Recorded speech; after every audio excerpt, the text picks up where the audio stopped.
All right. We'll go first to Sam McDowell. Go ahead, Sam. Hey, Patrick, what's going on, man? What's up? This might be kind of a difficult question to answer just because it's a hypothetical, but how different do you think your mentality would be this offseason, or how different is it because you're coming off of a loss rather than if you had won this game? I think you have to take it back to the first year that I started. We lost to the Patriots in the AFC Championship game. You have to let that stuff motivate you to get better each and every day. And so you look back at that, and we were able to find a way to kind of flip a switch and make ourselves better and make a run at the Super Bowl the next year. And you have to try to have that same mentality of knowing that we've been there 2 years in a row now. We've won one, we lost one, but we have to find a way to get back and try to win it. Let's go next to James Palmer. Go ahead, James. Patrick, you're such a fan of the game and watching guys play. I'm curious, with all the talk of these quarterbacks at the top of this draft class, is there anybody you liked watching play college ball? I know you watch a lot of games. No, I think all the guys are super talented. Every single one of them. It's kind of crazy to see these last few years the amount of talent at the quarterback position that's coming into the league, and it shows that guys are working at it. Guys are learning how to make themselves better, and they're coming in and competing. And so, luckily enough, that we have a lot of guys coming into this league now that are playing really good football, and it makes the NFL even better. Let's go next to Herbie Teope. Go ahead, Herbie. Hey, Patrick, good to see you. Hope you're well, man. Thank you. Hey, 2 questions here for you. Obviously, you're going to have the most watched or monitored toe injury in recent memory. Where are you feeling with that right now, and how you think they're going to look as far as when the uniforms come or the pads come on? And I'll have a second question after this. Yeah, I think I'm progressing well. I think I'm ahead of schedule myself. Obviously we're trying to be cautious and not push me out there too soon. But I'm doing what I can. I've gotten out of the boot finally. It took forever. And now I'm trying to get back on the field and get that stuff working. And so I'm sure they'll keep me along that same pathway to I can be able to hopefully do some stuff by the end of the offseason. And finally, with the league now going to a 17-game schedule, what was your reaction when you saw that? And, how do you feel about playing 17 games? Yeah, I think my reaction was more when we did the CBA, because you knew that 17 games were coming. So I wasn't as surprised when I saw it this last year. You knew it was coming. But at the same time, something that we're going to have to adjust to. It's another game, another wear and tear on your body. You're playing 17 games, but that doesn't count preseason and the playoffs and trying to make a run at the Super Bowl. So you're going to have to figure it out. It's going to be new to everybody this next year. And so we're going to have to try to find a way to take care of our bodies enough to take that wear and tear and to still be at the top of our game at the end of the season. Let's go next to Nate Taylor. Go ahead, Nate. Hey, Patrick, I have 2 questions for you as well. The first one is, with getting guys like Kyle Long, Joe Thuney, obviously Lucas Niang is coming back along with Laurent Duvernay-Tardif, just how do you feel the offensive line is right now before going into the draft? And then Brad will have a follow-up. Yeah, I think we have a lot of great guys in that offensive line room. Guys that are ready to compete, guys that played last year, and then guys that have a lot of experience coming in. And that breeds competition, and you love that. That's in every single room in this locker room is competition. You're going to go out there, compete, and try to earn your way to earning a spot and to find a way to be the best player you can be to try to get us to the Super Bowl. And then secondly, Patrick, I know James asked you a few minutes ago about the quarterback prospects in this draft, but given the tackle situation, just how much are you looking at that position of prospects? And based on the story last year of Andy and Brett reaching out to you during the first round of the draft, do you feel like you'll have a bit of a say come this year with regards to how to, keep fortifying that offensive line? Yeah, I try to give my input on everything I can in this building of trying to help out the team in the best way possible. But at the end of the day, I trust in Veach and I trust in Coach Reed to make the right decision for the betterment of the team. And so if they ask me, I'll give my input and do that different type of stuff. But they have a pretty good track record of getting great players in this building. Let's go next to Blair Kirchhoff. Go ahead, Blair. Patrick, I just wanted to know how much enjoyment are you getting out of the Royals these days? Yeah, I think we have the best record in the AL right now. I know it's by a couple of percentage points, but to see that them starting off so hot and really getting contributions from everybody on the team, that's gives me optimism of having a great run, and it's carried over from spring training, and hopefully will carry through the rest of this season. Let's go next to Adam Teicher. Go ahead, Adam. Hey, Patrick, you talked a minute ago about your rehab from the surgery. It sounds like things are going well. Do you feel like this will be much of a setback for you when it comes to making the offseason improvement you wanted to do? And Brad, I'll have a second question as well.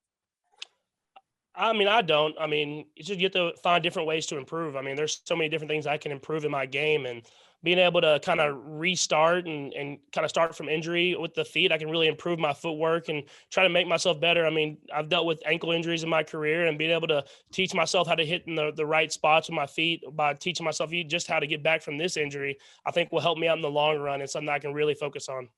Okay. And also, the offseason's virtual for now, obviously, but when things, when it comes to the on-field stuff, when you guys are going to have to gather, what are the plans? Are you guys going to, is it going to be a normal offseason where you think most of the guys will be there, or how do you think that'll go? Yeah, I mean, obviously it's virtual right now, so we still have a little bit of time to think about it and figure out what the best plan for us as a team. But I mean, we're in talks with the NFLPA, and we're trying to figure out what's best for not only us, but for the entire league. I know coming into the building today and having to sit and wait for test the results to get back in, and we only have a couple people here today. I know it's going to be crazy once we get the whole roster here. So trying to figure out what's best for not only myself, not only for the Chiefs, but what's best for the teams around the league, and we'll figure it out in the next couple of weeks, and we'll be able to get back to you then. Let's go next to Mick Schaefer. Go ahead, Mick. Patrick, I don't know if you heard, but Alex Smith just announced his retirement. And I was wondering if you could just reflect on that 1 year you had with him and how that affected your career.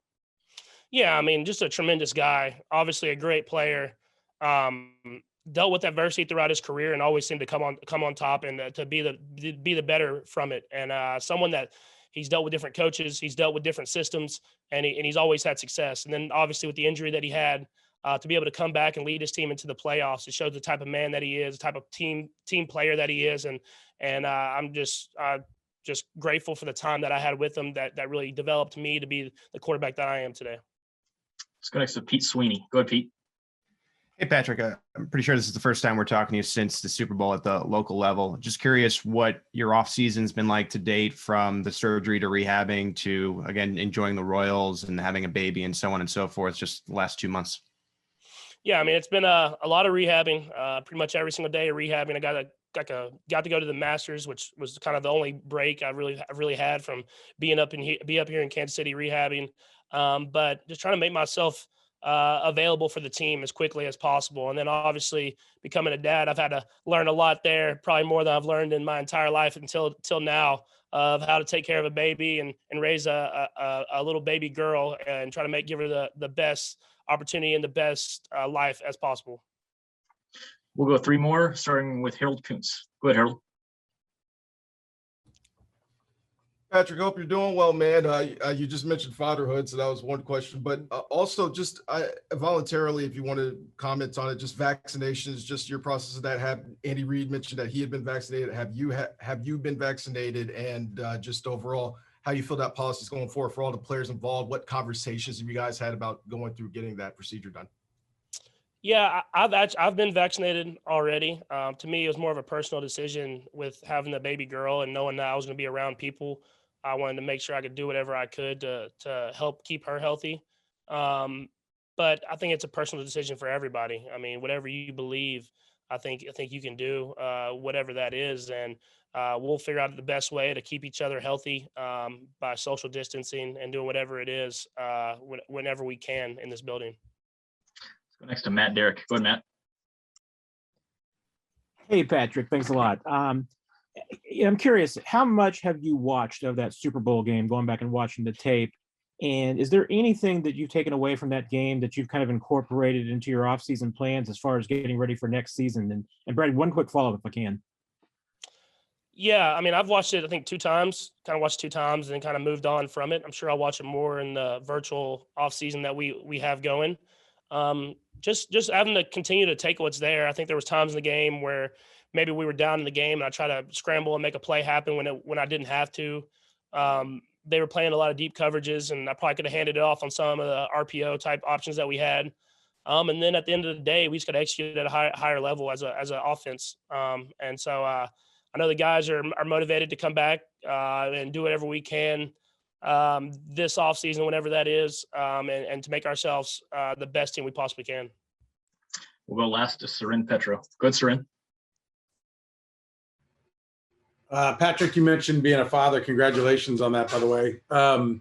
Those of us that have had kids understand it changes your life and it takes a lot of your time, right? So what have you had to adjust your schedule? Have you become more organized? Have you had to cut some things out of your life for all the time that comes with being a father? Yeah, definitely not as much golf. Golf time has cut down significantly in video games. But I still am able to get out there every once in a while. Brittany's a champ. She's kind of doing it all. I'm just kind of like the cheerleader on the sideline, just asking her what I need to do. But I mean, it's a special thing. You want to be around her as much as possible. And so we still take trips here and there, but we're able to take her with us, luckily enough, and be able to spend time with her as much as we can. Patrick, we appreciate the time. Thanks for joining us. Thank you all.